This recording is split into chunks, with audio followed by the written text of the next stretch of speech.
Eu quero que você abra comigo, caso você possa, caso você tenha uma Bíblia com você, em Lucas, no capítulo 14. Lucas 14. Toda vez que eu digo que vou tentar ser breve, eu acabo não sendo, então eu não digo nada. Mas eu estou afim. Lucas 14. Aconteceu que, ao entrar Jesus num sábado na casa de um dos principais fariseus para comer pão, eis que o estavam observando. Ora, diante de Jesus se achava um homem hidrópico, com barriga d'água. Então Jesus, dirigindo-se aos intérpretes da lei e aos fariseus, perguntou-lhes: é ou não é lícito curar no sábado? Eles, porém, nada disseram, e Jesus, tomando o homem que sofria de hidropisia, curou e o despediu. A seguir lhes perguntou: qual de vós, se o filho ou boi cair num poço, não o tirará logo, mesmo em dia de sábado, e ainda que a circunstância seja de um banquete, de uma ceia? A isto nada puderam responder. Reparando Jesus em como os convidados escolhiam os primeiros lugares ao irem chegando à festa, ao banquete, à ceia, propôs-lhes uma parábola e o fez de maneira audível, à medida em que todos estavam fazendo aquele movimento de dizer: pega aquele lugar ali, senta lá, ali é melhor, vem, guardei para você, segura, entra aqui. E ele entra falando alto em meio a esse espírito de positioning, naquele lugar que deveria ser um encontro fraterno e que tinha se transformado num desfile de importâncias e de pseudo-significados e de aparências e de reputações e de status. Então disse essa parábola: quando por alguém fores convidado para um casamento, por exemplo, ou em qualquer outra circunstância que carregue pompa, solenidade e onde as aparências sejam valorizadas, não procures o primeiro lugar, para não suceder que, havendo um convidado mais digno, mais importante para o dono da festa do que tu, isso tem uma questão de sabedoria básica para não passar vergonha, antes de ser um princípio espiritual. Vindo aquele que te convidou, que é o dono da festa, e convidou também ao outro, te diga: dá lugar a este, que para ele é mais significativo e importante, mais conveniente que esteja mais exposto. Então, irás envergonhado ocupar o último lugar. Pelo contrário, quando fores convidado, vai tomar o último lugar, para que quando vier o que te convidou e passar os olhos no salão, te diga: ei, amigo, aí não, senta-te mais para frente. E então ser-te-á isto uma honra diante de todos os demais convivas. Obviamente que essa é uma questão de sabedoria básica e de modéstia na vida. E é também um princípio espiritual, pois ele conclui com o princípio: pois todo o que se exalta a si mesmo e que vive buscando esta finalidade, esta prioridade, será humilhado. E o que se humilha, na perspectiva de que não busca para si, por deliberação, lugares excelentes em razão da motivação, da vaidade, das imposições das aparências e dos status, ao contrário, deixa que o fluxo natural e simples das coisas aconteça Ele já está no lugar, não precisa no lugar eleger-se despoticamente para as importâncias premeditadas e impostas. Portanto, seja isso no ambiente mais corriqueiro, ou seja isso no entendimento aplicado à existência e à sublimidade da consciência, saibas que o que se humilha será paradoxalmente exaltado. Quem é. Quem não é, corre o risco de um tempo aparentar ser e de repente ser desconstituído, porque nunca foi, nunca carregou dentro de si aquilo que ele pretendia aparentar. Disse também Jesus agora ao dono da festa, ao que o havia convidado: quando deres um jantar ou uma ceia, não convides os teus amigos, nem os teus irmãos, nem os teus parentes, nem vizinhos ricos, para não suceder que eles, por sua vez, te convidem, e assim tu sejas recompensado na horizontalidade. Mas se tu queres uma recompensa não apenas horizontal, social e de troca relacional imediata, vinculada também a ambições veladas e vaidosas e tolas que tu carregues no teu coração, num toma lá da cá fraterno, se dentro de ti esse desejo de dar uma ceia for um desejo que transcenda o elemento que pode estar presente nas nossas ceias, a menos que a gente queira fazer ceias que transcendam a própria ceia. Se o caso for este, se tu estás procurando recompensa, eu te aconselho a não te recompensares nos mecanismos e nas engrenagens da horizontalidade, aonde quem convidou será convidado, de acordo com o status daqueles a quem um dia convidou, vai ser remunerado nessa troca na horizontalidade dos vínculos. Mas se tu estás querendo de fato recompensa superior, diz Jesus, antes, ao dares um banquete, convida os pobres, os aleijados, os coxos e os cegos, e serás bem-aventurado pelo fato de não terem eles com que te recompensar na horizontalidade das relações deste mundo. A tua recompensa, porém, tu a receberás na ressurreição dos justos. Ora, ouvindo tais palavras, um dos que estavam com ele à mesa, e não nos esquecemos que essa última fala ele dirigiu diretamente ao dono da festa. Já foi uma crise no checklist dos convidados todos. E ouvindo tais palavras, um dos que estavam com ele à mesa disse-lhe: bem-aventurado aquele que comer pão no reino de Deus, Jesus. Jesus, porém, respondeu a esse que assim falou: olha, eu tenho uma notícia a te dar sobre a verdade visceral e contraditória ao que tu acabaste de expressar com tanta facilidade. E eu digo isso através de uma pequena história.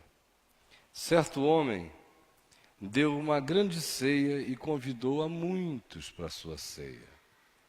À hora da ceia, enviou o seu servo para avisar aos convidados, dizendo: vinde, porque tudo está preparado, a ceia está pronta. Não obstante, todos, a uma, começaram a escusar-se, a pedir desculpas, a dizer: sinto muito.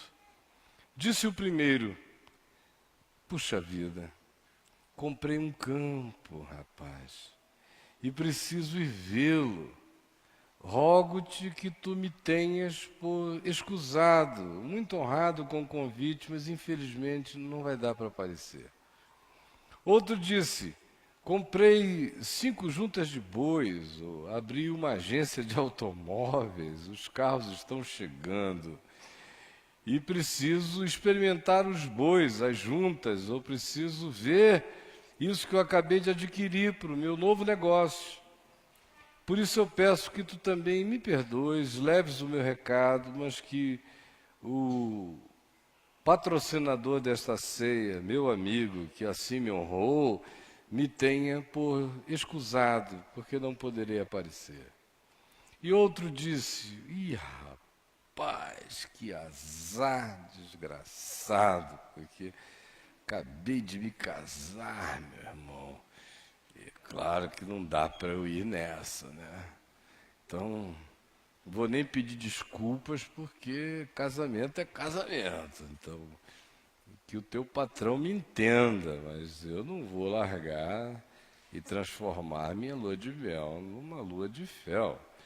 E agora eu tenho patroa, então, por favor, eu não posso ir. Voltando o servo, tudo contou ao seu senhor.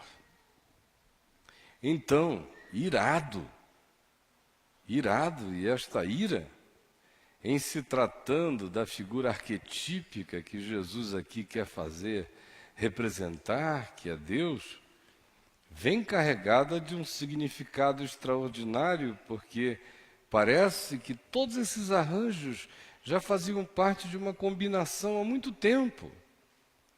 Daí a subteza dessa ira não ser um capricho, mas a ira de um desprezo, um menosprezo em relação a algo que já estava há muito combinado, determinado, tratado, acolhido e aceitado. Então, irado, o dono da casa disse ao seu servo: sai depressa pelas ruas e becos da cidade e traze para aqui os pobres, os aleijados, os cegos e os coxos. Depois disse o servo: Senhor, fiz exatamente como tu mandaste, trouxe para cá os pobres, os aleijados, os cegos e os coxos, e ainda há lugar. Respondeu-lhe o Senhor: sai de novo então pelos caminhos, becos, atalhos, vielas, e obriga a todos a entrar. Traze-os no despotismo para a minha festa e para o meu banquete, para que fique cheia a minha casa, porque vos declaro que nenhum daqueles que foram convidados provará a minha ceia.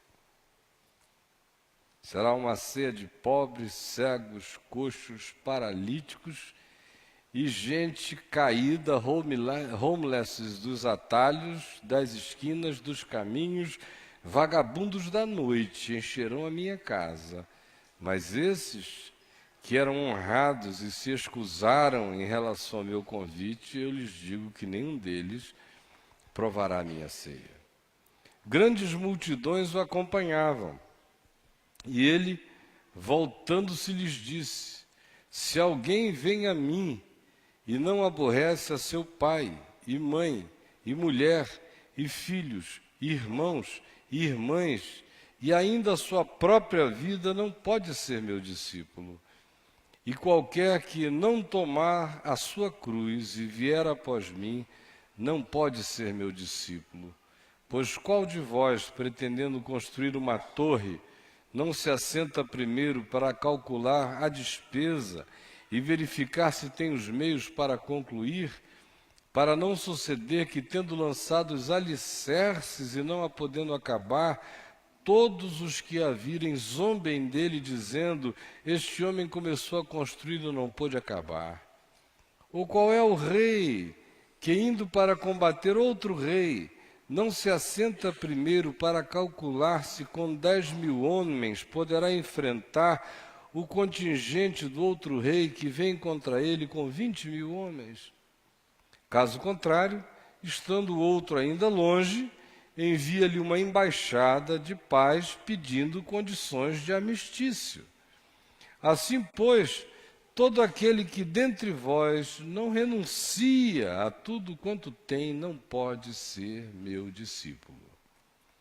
E agora, gente boa, tentando aquela rapidez dificílima, eu quero apenas para que a gente tenha os significados renovados deste ato de ceia do qual participaremos, afirmar a vocês de maneira simples, talvez umas 5 coisas. A primeira, não esquecendo nós de que Jesus está num ambiente de ceia, de banquete, de celebração humana, social, de encontro coletivo, fraterno. A primeira coisa tem a ver com o fato de que, nesta ceia, Jesus nos garante a realidade de que a necessidade humana, no reino de Deus, sempre terá que ser superior a qualquer ocasião.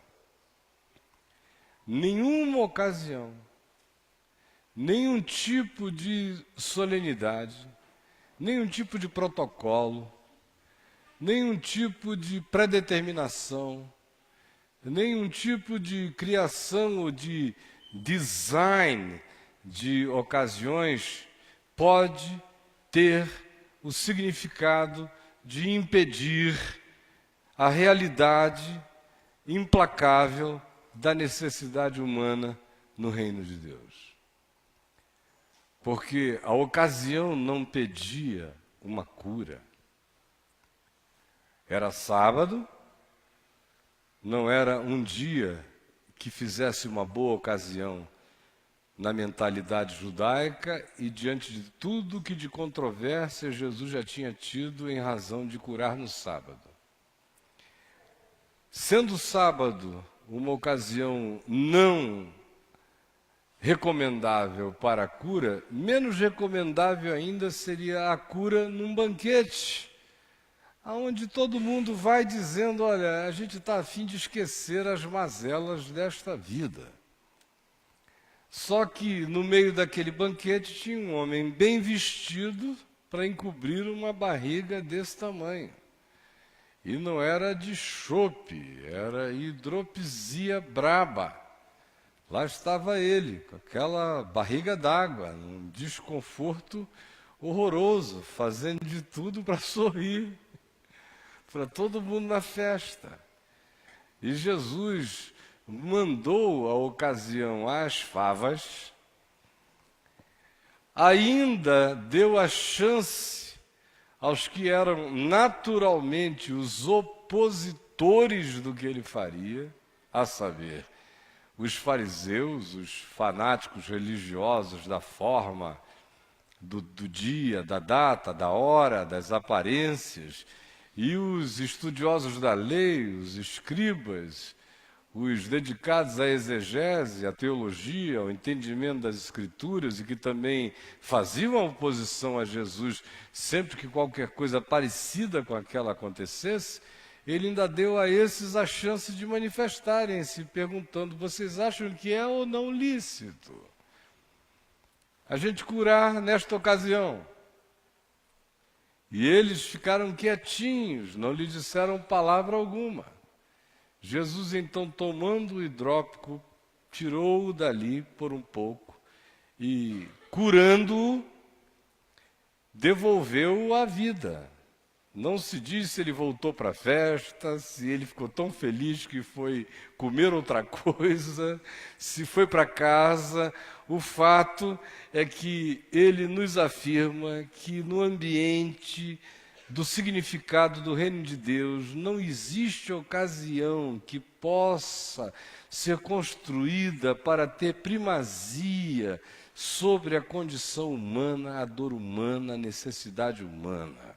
Qualquer protocolo seja quebrado, qualquer prioridade seja afastada, qualquer que seja a solenidade seja dessolenizada, qualquer que seja o estabelecido, aquilo que tem se tornado o script da ocasião, seja posto de lado. Porque não se pode procrastinar no reino de Deus diante da dor, do gemido, da angústia e da necessidade humana.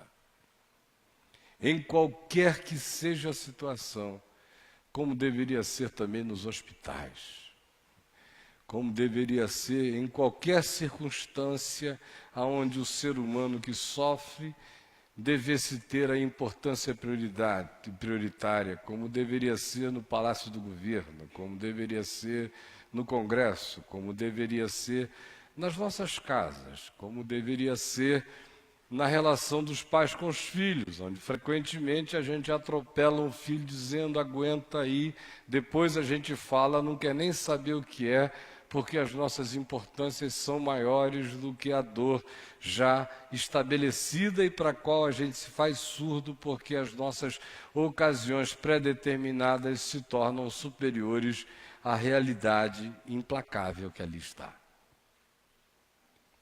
Quem quer que tenha algum entendimento do reino de Deus tem que internalizar a simplicidade desse princípio e praticá-lo de todo o coração.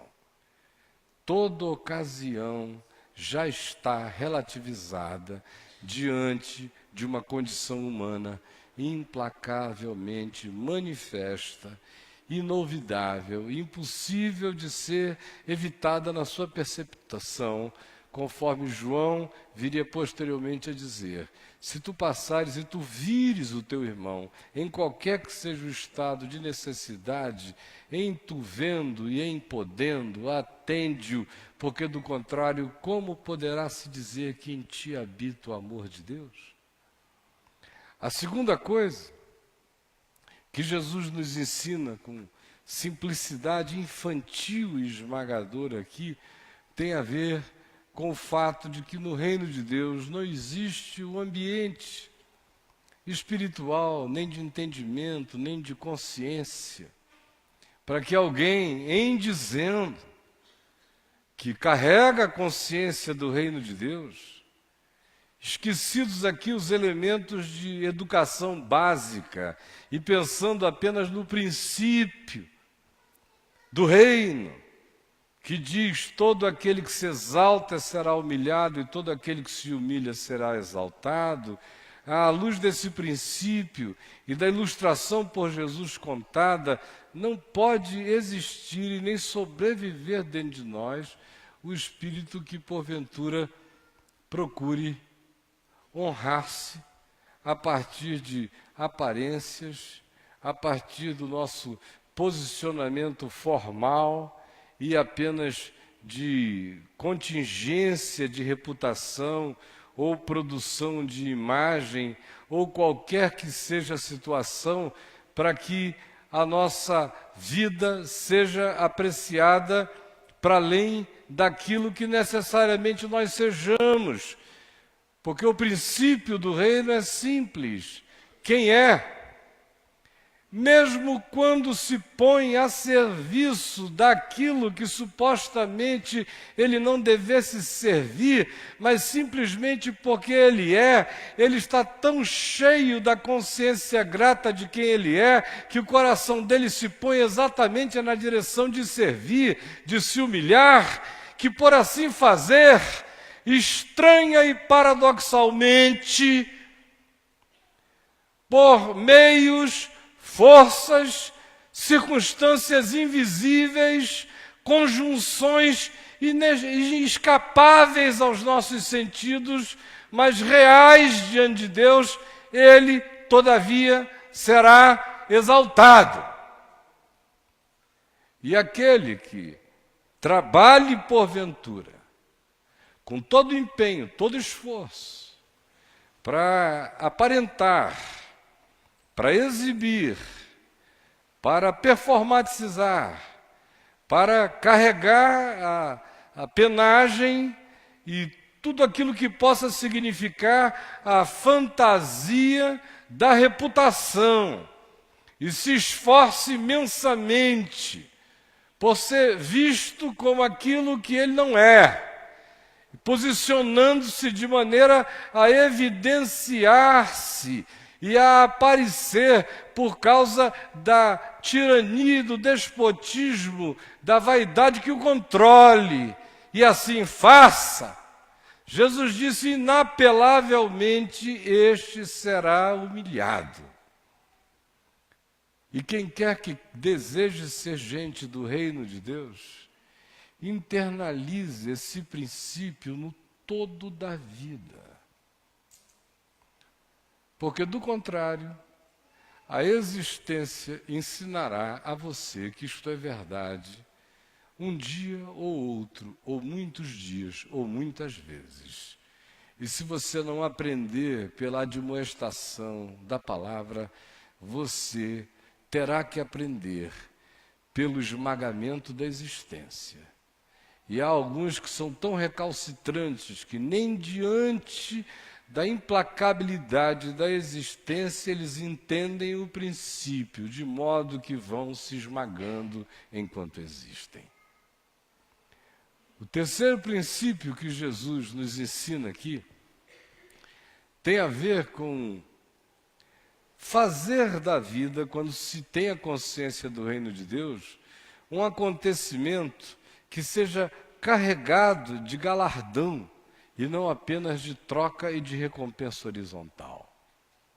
É claro que todos nós, o próprio Jesus, viveu inúmeras circunstâncias da alegria, da horizontalidade dos vínculos fraternos. Come na casa de amigos, aceita convites, aproveita, conversa, bebe. É chamado até por aqueles que o viam mal e com um coração predisposto à interpretação maligna, de amigo de pecadores, bebedor de vinho e coisa do tipo, comelão, glutão. O que nos deixa perceber a frequência dele nesses ambientes simples da fraternidade. No caso dele, havia em cada um daqueles encontros a vontade natural e impossível de nele encontrar qualquer perspectiva de dissociação, de exalar o reino de Deus, porque Jesus é o reino é Jesus, assim como Jesus é o Evangelho, e o Evangelho é Jesus, assim como Deus estava em Cristo. E Cristo está em Deus, aonde quer que ele fosse, tudo isso estava absoluta e intrinsecamente, indissociavelmente compartilhado.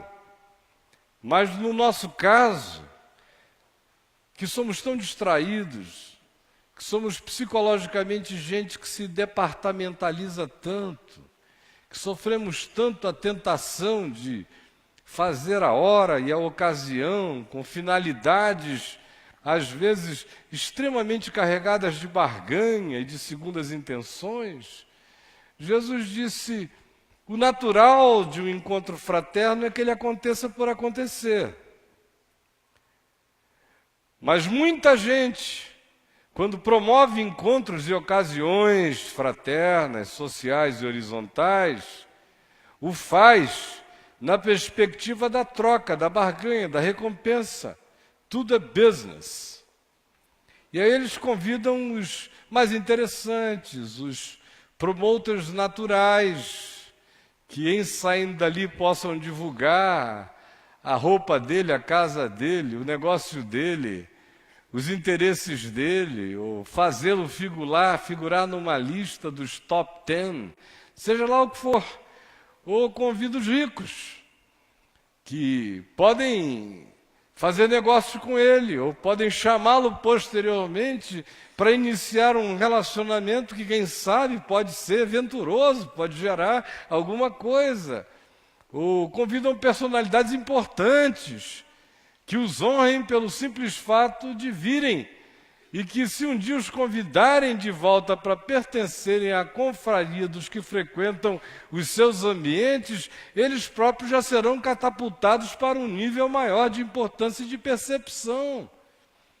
E Jesus disse: se a motivação for essa, a sua recompensa será receber o que você está semeando. Você está procurando reputação, colherá reputação. Está buscando imagem, colherá imagem. Está buscando importância, colherá importâncias.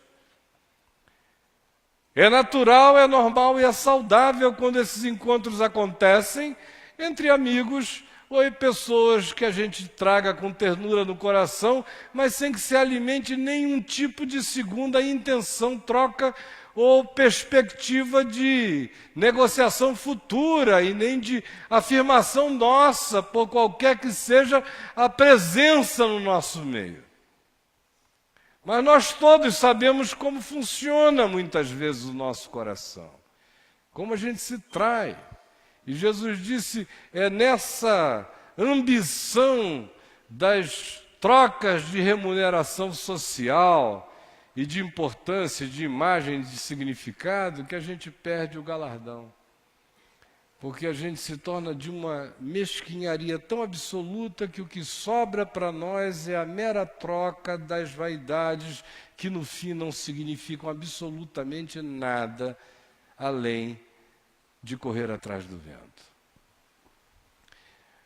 Mas se tu quiseres transformar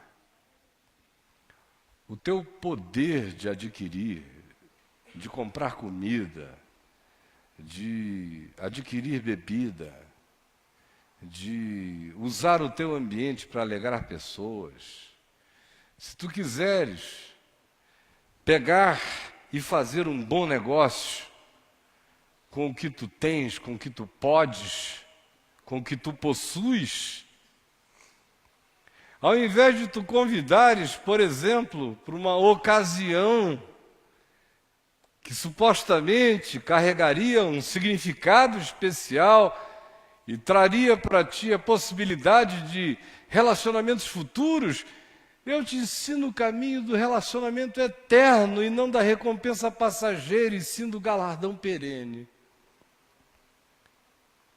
Se o teu negócio é negócio, eu te ensino a fazer o negócio dos negócios. Usa o teu dinheiro, a tua festa, a tua casa, o teu salão, o teu banquete, a tua grana, o teu bom gosto, o teu charme, e convida para a tua festa, porque tu tens e podes oferecer os que não têm nada. Os pobres, os que vão também entrar lá sendo guiados pela mão, os seres do vexame, que precisam de condutores, senão vão sentar e tropeçar na cadeira, não vão nem achar o banco. Diferentemente daqueles que de olho grande já entram na tua festa desde longe, que sabendo onde vão sentar. Convida o cego que não sabe onde vai sentar. Convida o coxo que precisa ser levado até algum canto e posto num lugar de primazia, do contrário ele nem entra bem no assento. Convida os aleijados, aqueles em quem faltem pedaços. Convida esses que são desprezíveis no ambiente das imagens sociais, das perfeições estéticas e das reputações vinculadas a poder, a imagem, a charme, a importância, a conhecimento e a vínculos que possuam. E eu te digo que a tua recompensa tu a terás na ressurreição dos justos.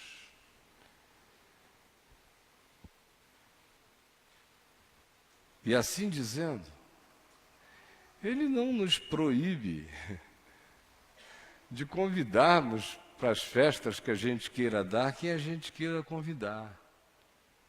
Mas ele nos recomenda intensamente que em qualquer que seja a ocasião, a gente não se vicie na perspectiva de convidar para o encontro humano aqueles que para nós se tornam objeto de negociação e de possibilidade de recompensa.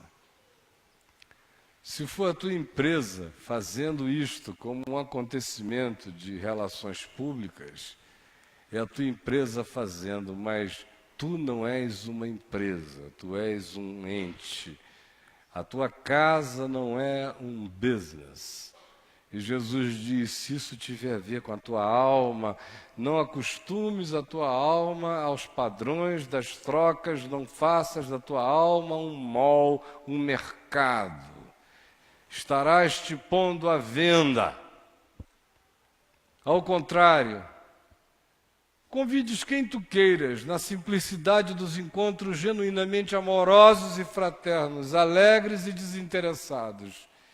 E quando tu tiveres o desejo de fazeres alguma coisa que te seja recompensadora, podendo fazer com amor, porque sem amor nada aproveitará, mas sendo com amor, com a consciência do amor, faze ceia para os desamorados, para os rejeitados, e usa o que tu tens para que com o amor tu tragas alegria ao coração daqueles que vivem em tristeza crônica e em desprezo crônicos, aos cegos que não são vistos, aos coxos que não só tropegamente andam, mas em cuja direção ninguém caminha, aos aleijados que existem na condição de que neles lhe falta algo e, sobretudo, falta o interesse de qualquer um outro por eles. Convida esse tipo de condição humana para as tuas proximidades e usa o teu recurso com amor para atender à demanda da tristeza dessas pessoas que pode viver a experiência de um momento do reino, de uma alegria do reino, que neles internure memórias de um significado inapagável. Para quem isto não será apenas uma ocasião, mas ao contrário pode se tornar numa memória eterna, convida esses e faze-o com amor. E a tua recompensa tu a terás na ressurreição dos justos. É isso mesmo que ele está dizendo. Qualquer tentativa de sofisticar a interpretação é tentativa de não ficar cara a cara com a realidade chocante do que Jesus está, com simplicidade infantil, anunciando a cada um de nós.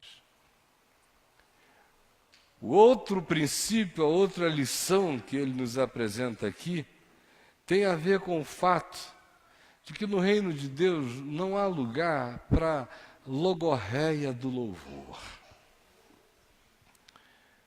Não há lugar para essa expressão fácil e logorreica de adorações inconsequentes e de declarações desvinculadas do significado visceral da vida e da existência.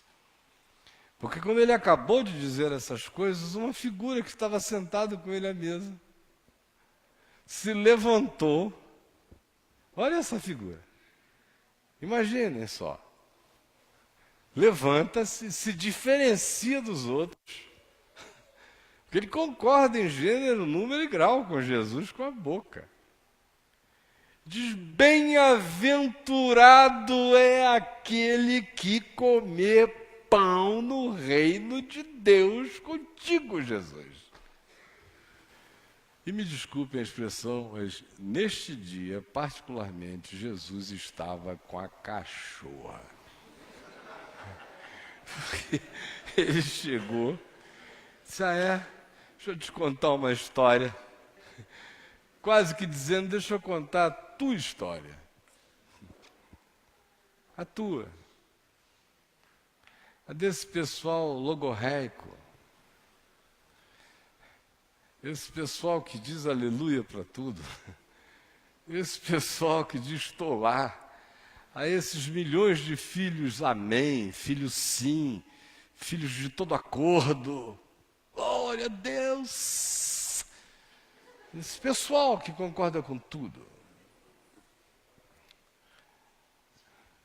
e que não topa nada, que diz amém para todas as coisas e não se levanta para coisa alguma.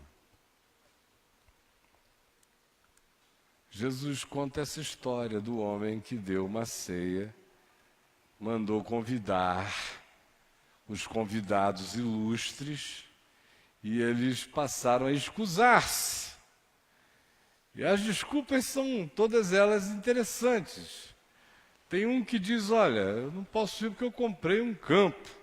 Eu preciso ir ver a minha propriedade. Então, desculpa, mas não vai dar para ir não. É uma questão de primazia da propriedade. A propriedade vem em primeiro lugar. É um campo. Eu tinha tomado o compromisso. O problema é a propriedade. Propriedade privada é uma coisa santa. Propriedade privada é um bem sagrado. A propriedade privada é uma bênção divina. Então eu não vou poder. Eu comprei. Aleluia. Diz para ele, inclusive, ficar alegre por mim, porque eu comprei um campo.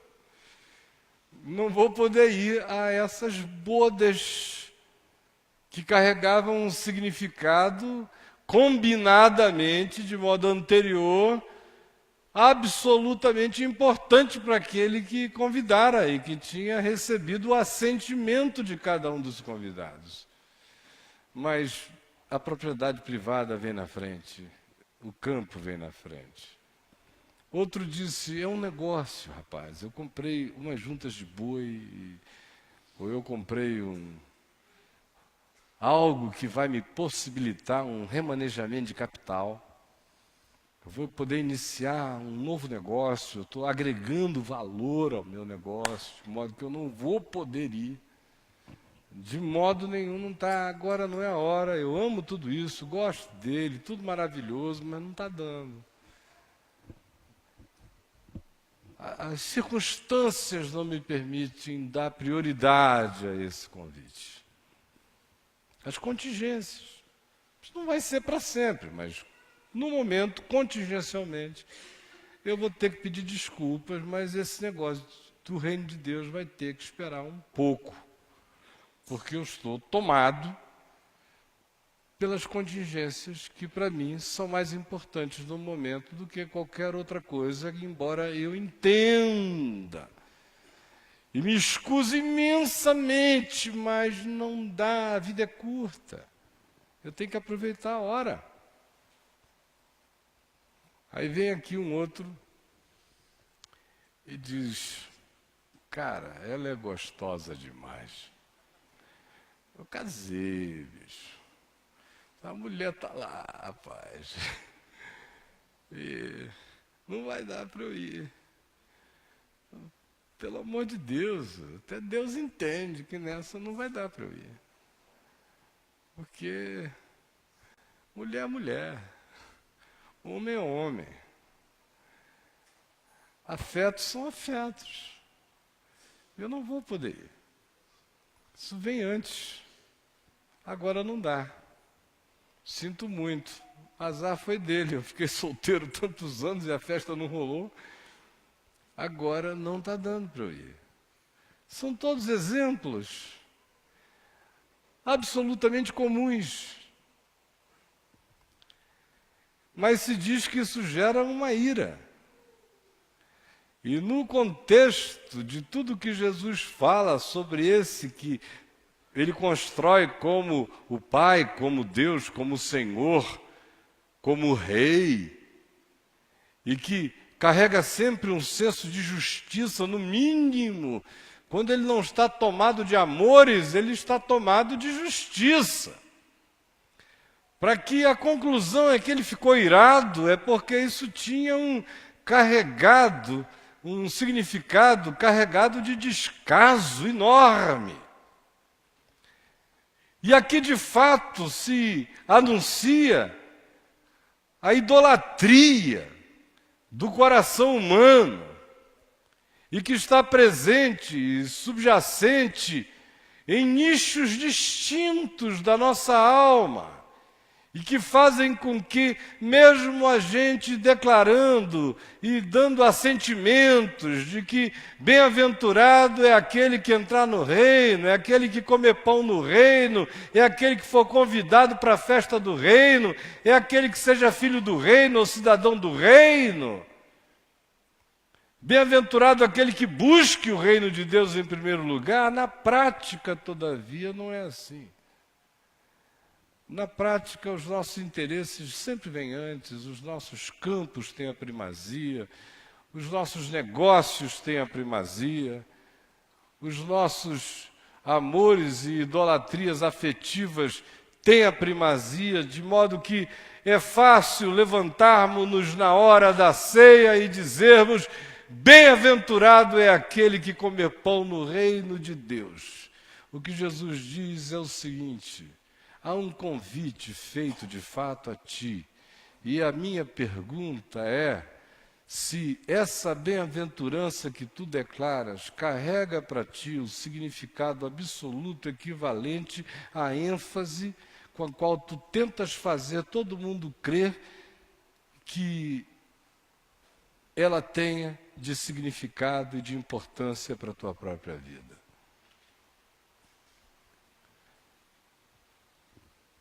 Isso que tu chamas reino de Deus vem na frente do que tu possuis. Gente boa, para muito pouca gente aqui talvez, para a maioria não. Isso que a gente chama de reino de Deus vem na frente do momento, da circunstância negocial, da oportunidade que a gente criou e pela qual a gente está se jactando, em relação a que fatos novos aconteceram e tudo mais tem que esperar. De modo que Deus me perdoe, Deus me desculpe, mas rolou um negócio novo e que mudou as prioridades da minha existência. Dá para negar que a maioria de nós não trate o significado do Evangelho, das escolhas, das primazias. Eu não estou falando de causas eclesiásticas, eu estou falando de significados existenciais, como Jesus falava, do que vem antes. Para poucos aqui talvez seja assim, mas para a maioria é exatamente de acordo com a negatividade do que Jesus descreve. Dá para negar que toda hora o reino de Deus seja atropelado por uma idolatriazinha afetiva, saborosamente gostosa que rolou na nossa vida? Aqui no caso é o casamento, aqui entre nós é um ficar, é um estar, é uma fissuração, é uma paixão translocada, é uma boca cheirosa, é uma oportunidade de um devaneio galante. E que eu vejo toda hora, eu mesmo, com os meus olhos. Como para um monte de gente que se põe em pé e diz: bem-aventurado é aquele que come pão no reino de Deus. Isso aí só significa o nada que essas palavras significam desacompanhadas de atos e de convicções e de consequências. Porque qualquer outra volúpia que lhes chegue, qualquer outra oportunidade que se lhes apareça, qualquer que seja o afeto que lhes esteja disponível, e no caso aqui ainda se fez o favor de caracterizá-lo pelo casamento. Entre nós isso acontece por qualquer razão, por qualquer experimento.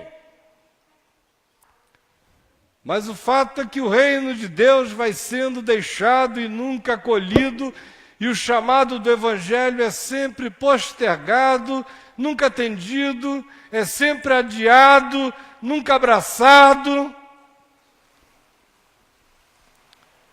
E o que Jesus diz, olha, chega a hora em que alguma coisa na dimensão espiritual fica determinada.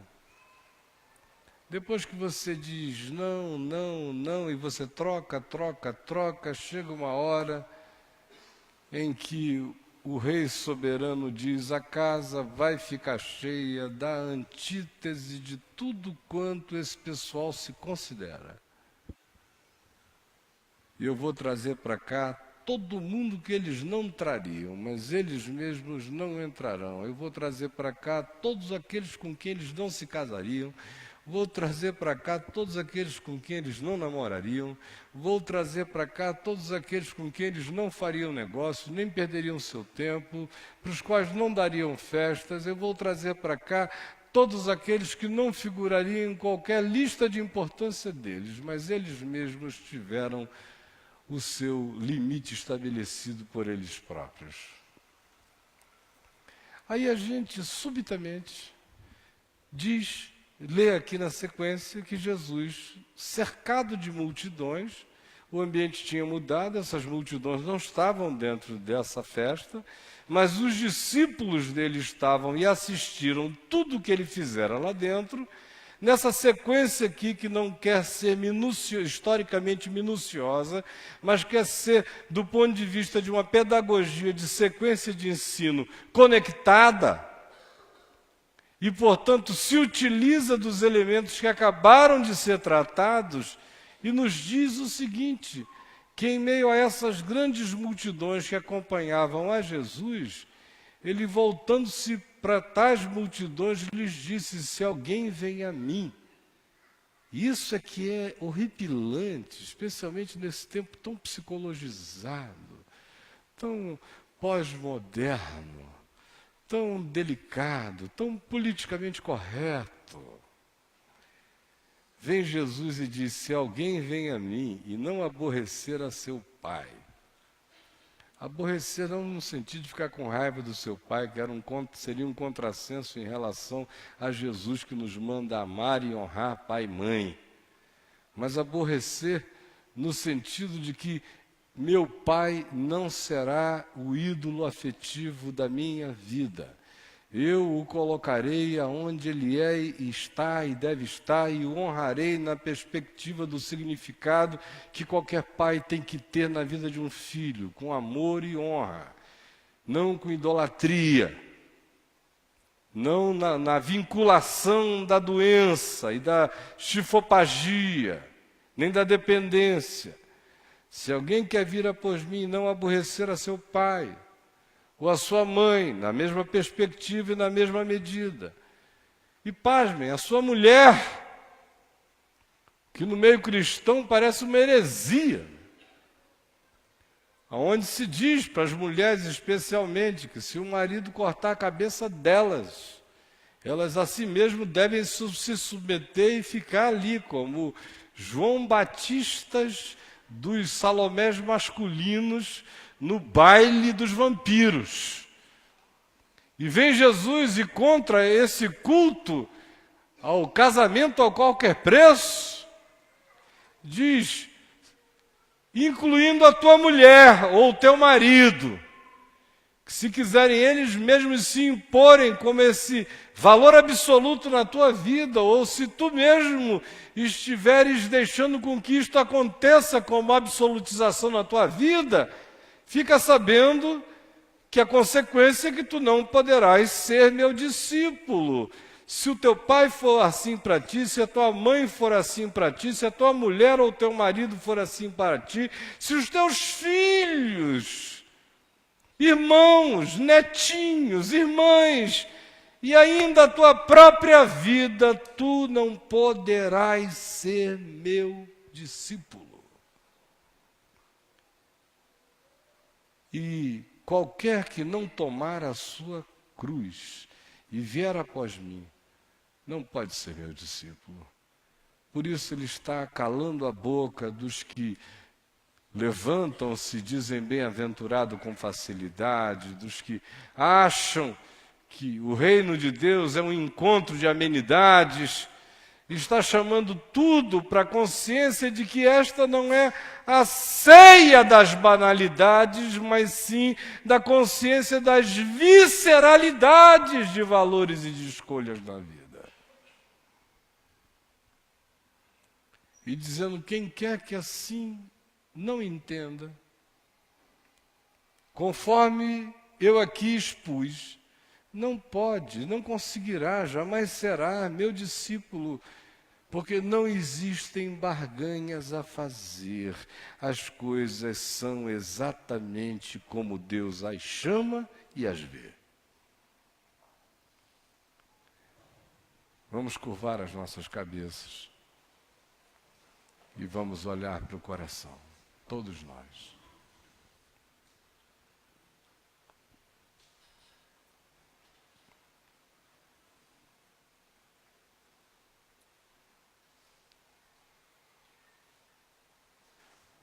Eu quero chamar aqui da frente o Charleston, a Daisy, o Valdir, a Maria Auxiliadora, o Felipe e a Aline, o Heber, a Débora, o Adão e a Négia.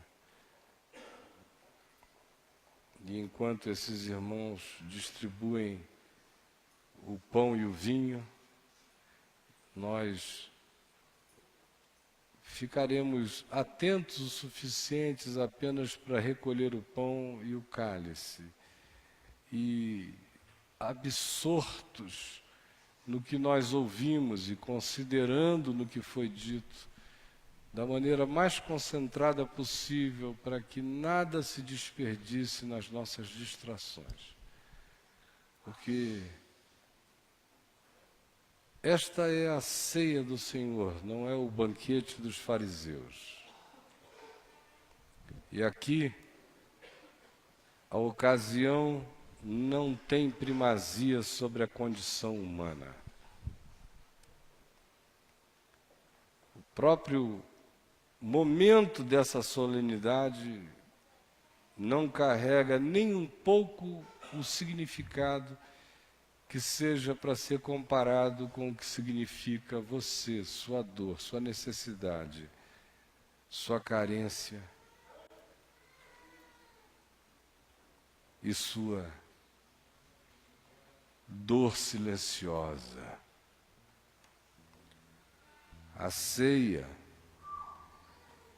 é menos sacramental diante de Jesus do que o sacramento do seu ser.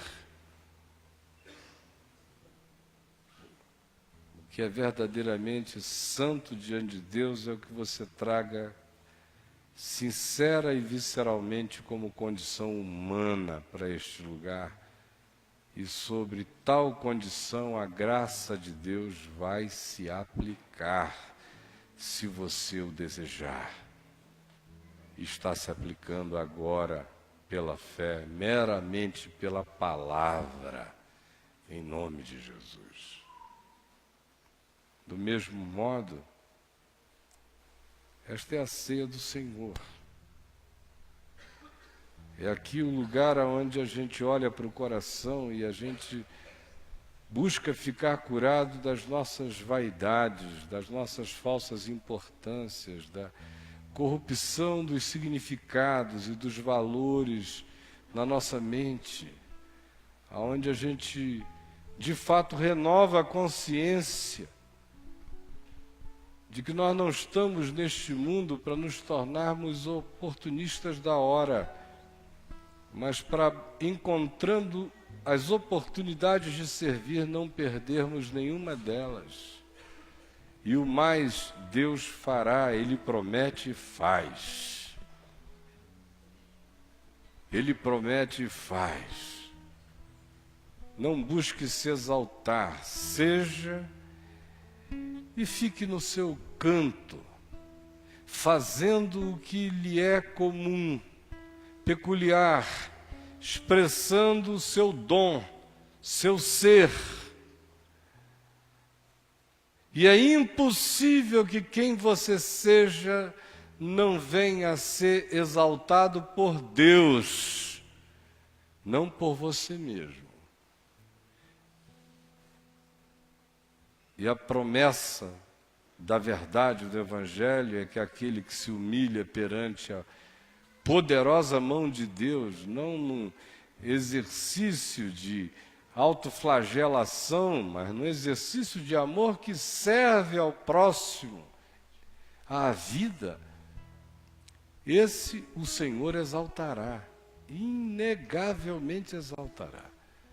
Mas todo aquele que busca para si tal honra diante dos homens e para si mesmo, esse mesmo se verá esvaziado e desconstituído diante de Deus e logo, logo flagrado também diante de homens. E nada lhe aproveitará. Assim como esta é também a ceia do Senhor, e por isto é uma hora para nós vermos se a nossa alma entrou em estados de negociação com a vida. Se a gente tem hoje uma agenda oculta em tudo que fazemos, se as nossas ocasiões são sempre preconcebidas, predeterminadas e visando outras finalidades, se o encontro humano morreu e o que existe é apenas o significado que está oculto na nossa mente conforme interesses estranhos, não carregados de amor e sem a transparência do que a gente mostre ser. E se porventura na agenda da nossa vida só cabem aqueles que podem nos remunerar, nos recompensar, ou se existe no nosso coração um lugar para que nos abramos, para oferecermos o melhor de nós para quem não tenha nada a nos dar nesta vida.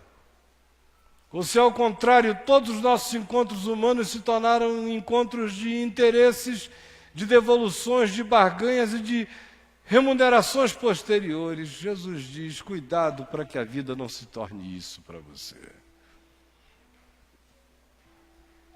E também sendo esta a ceia do Senhor, não é a ceia da verborragia, do falar inconsequente, dos credos sem compromisso, das confissões sem encarnação. Para que a gente não seja chocado com o fato de que frequentemente se pode dizer de nós o que Isaías, em nome de Deus, disse do povo que o ouvia. Este povo carrega o meu nome nos seus lábios, mas o seu coração está longe de mim. Porque diante de qualquer que seja a circunstância que nos apareça, a gente deixa para depois tudo quanto a gente dizia que era absoluto para nós. E assim, por qualquer campo, por qualquer negócio, por qualquer afeto, por qualquer ocasião, sabendo que não existe tal campo, nem tal negócio, nem tal afeto, que em si carregue o poder de relativizar o reino absoluto de Deus para nós, a tal ponto de que Jesus vem a dizer, concluindo tudo, se vocês quiserem ser meus discípulos, saibam, na hora do convite, o pai tem que esperar, a mãe tem que esperar, a mulher tem que esperar, o marido tem que esperar, os filhos têm que esperar, as filhas, os irmãos, as irmãs, os amigos e até vocês mesmos têm que ficar para trás. Se isto que vocês dizem que é reino de Deus for reino de Deus, assim tem que ser, do contrário não será. E não pensem e não acreditem que isso possa ser honestamente reinterpretado Porque o que Jesus disse foi grotescamente o que está dito. E quem tiver ouvidos para ouvir, ouça. E quem tiver sabedoria no coração, aplique a si mesmo tudo quanto o Espírito Santo lhe tiver trazido como pertinência, significado, como incômodo e como ambiência existencial a ser refeita, renovada, reconstruída na sua vida, porque tenha se corrompido gradativamente pelas falsificações do seu olhar, condicionado por aquilo que se manda que em nós não seja nunca o condicionador da nossa mente, porque esteja dito: rogo-vos, pois, irmãos, pelas misericórdias de Deus, que não vos conformeis com este século, mas renovai-vos, mas transformai-vos pela renovação da vossa mente. Todo dia, toda hora, durante toda esta vida. Meus amigos, queridos, na noite em que o Senhor Jesus foi traído, Ele tomou um pão e o partiu e o deu aos seus discípulos, dizendo-lhes: isto é o meu corpo, que será partido e entregue por amor de vós. Todas as vezes que comerdes deste pão, que comerdes todo o pão, que comerdes tudo que alimenta, que ceiardes de tudo o que carrega o significado da vida sendo transfusa para dentro da existência de vocês. Tudo que signifique vida, seja o comer do pão, seja o respirar, seja o abraçar, tudo que for pão, tudo que for vida, mas simbolizadamente na expressão simples deste pão, todas as vezes que comerdes este pão, façam isto pensando em mim, que entreguei a minha vida por amor de vós, para que vocês conheçam o significado de uma vida entregue, de uma vida que se parte para se tornar inteira, para não perder nada, para ressuscitar dos mortos, para se ressignificar todos os dias diante de Deus, de si mesmo e diante dos homens. Por semelhante modo, depois de haver ceado, o Senhor Jesus tomou também um cálice e o deu aos seus discípulos, dizendo-lhes: este cálice é a nova aliança no meu sangue. Todas as vezes que o beberdes, deste ou de qualquer outro, até do mais apressado copo de água, ou de tudo o que signifique refazimento da vida, façam isto lembrando de mim, porque este é o sangue da nova aliança, da aliança eterna, da aliança inquebrável de Deus com os homens. Todas as vezes que vocês fizerem isso, pensem e reflitam e considerem se vocês de fato estão desejando ser meus discípulos, para que o sangue da aliança não se torne uma banalidade desprezível e desconsiderada na vida de ninguém, nem algo acerca do que a gente diga outro dia e outra hora, porque agora não é a hora, infelizmente. Senhor Jesus, eu sei que o Teu Espírito, no silêncio e na quietude deste lugar, está agindo no coração de muitos e falando a muitos. E eu peço que Tu nos molestes para a vida, que Tu nos incomodes a consciência para um mergulho infinitamente mais profundo no sentido radical de sermos em Cristo, de sermos em Jesus e em nós mesmos. É o que eu te peço, em nome de Jesus. Amém. Comam do pão, meus irmãos.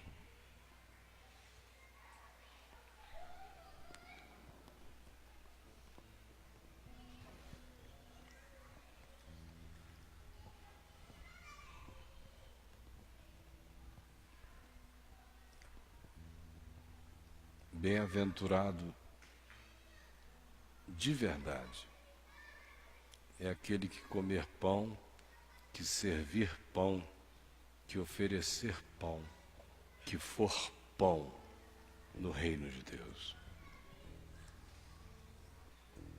Bebam vinho, meus irmãos.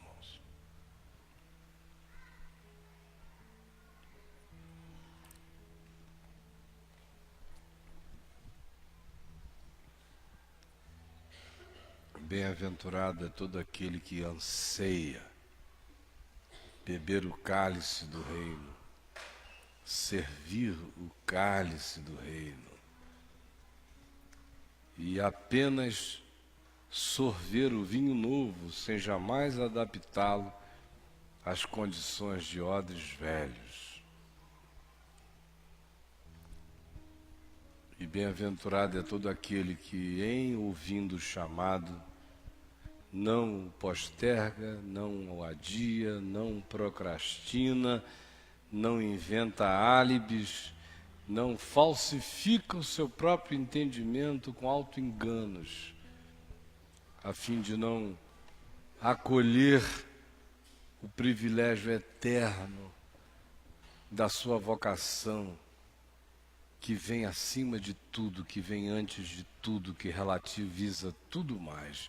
Porque se não for assim, de outro modo é que não será. Vamos ficar em pé todos nós.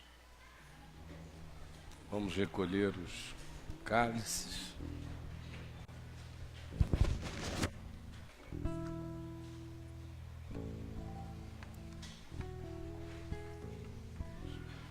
Já entregaram os cálices?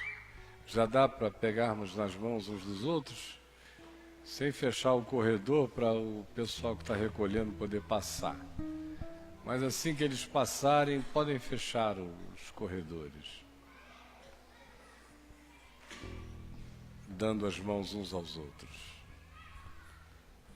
E agora, vamos olhar para dentro de nós mesmos, por favor, e pegando um nas mãos dos outros, de quem está de um lado e de outro, eu peço a você que, na sua mente, sem falar com palavras audíveis, para que a gente não caia nem mesmo na tentação da hipocrisia, de que falemos alguma coisa para que o outro saiba o que nós estamos falando, eu peço que na sua mente você ore por quem está à sua mão direita. Ore por quem está à sua mão direita, ore, peça por ele, ainda que você não saiba o nome dele ou dela. Peça ao Senhor que abençoe a semana desse querido, dessa querida. Ou se for uma pessoa do seu conhecimento, ore e não fique pré-condicionado pelo que você sabe acerca dele ou dela. Peça apenas que Deus faça a vontade dele e traga a revelação de todo o amor e graça dele para a vida desse a quem você pensa que conhece. Faça isso agora por quem está à sua esquerda. E ore por ele, por ela. Assim. Faça assim. Ore assim. Creia assim. E assim cada um terá orado pelo outro. Só não ore por você mesmo, porque tem um de um lado e outro de outro orando por você. Esqueça-se de si e ore pelo outro. E cada um esquecido de si estará orando por um outro. E por mais rápido e simples que seja esse momento, isso começa a gerar educação no amor no nosso coração. Começa a tornar-se uma pedagogia contra o nosso egoísmo, que só sabe pensar em nós mesmos. Ore por quem está de um lado e do outro, e abençoe essas vidas em nome de Jesus. E assim cada um será abençoado pelo seu próximo. E fará silêncio sobre si mesmo diante de Deus. Pai nosso que estás nos céus, santificado seja o teu nome. Venha o teu reino, seja feita a tua vontade, assim na terra como nos céus. O pão nosso de cada dia nos dá hoje. Perdoa as nossas dívidas, assim como nós perdoamos os nossos devedores.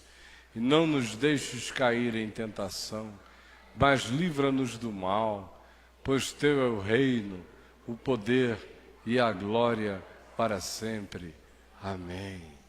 E que o amor eterno de Deus, o nosso Pai, que a graça, completamente para além de toda compreensão e entendimento de nosso Senhor Jesus Cristo, o Cordeiro eterno de Deus, imolado antes da fundação do mundo, e que o poder, as consolações, a unção, a alegria, os dons, o fruto e a esperança no Espírito Santo e do Espírito Santo estejam sobre todos nós e sobre todo o povo de Deus aqui reunido, e os milhares e milhares que estão conosco agora ao vivo, pela televisão, em toda a face da terra, e por todos aqueles que não nos veem, não nos ouvem, mas que são vistos e ouvidos pelo Pai que está nos céus, desde agora e para sempre, em nome de Jesus. Amém e amém.